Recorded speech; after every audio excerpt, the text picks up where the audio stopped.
У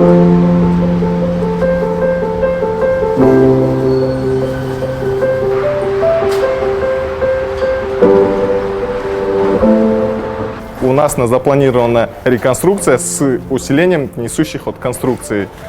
Получается, мы усиляем стены, фундамент и полностью перекрытие между этажами и пол первого этажа.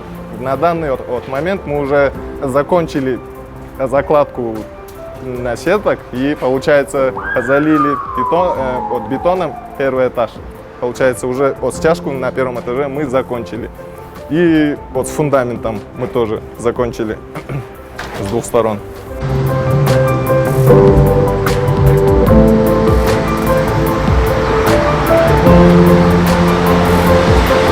Это здание имеет историческое значение. Этому зданию уже около 100 лет.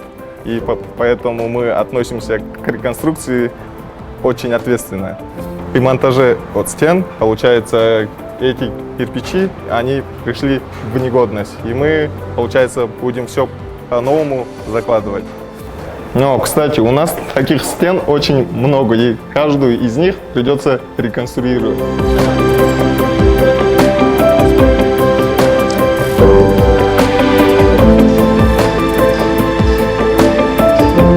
Негізі реконструкция деген жаңы мектеп құрғанға дороже құрылады.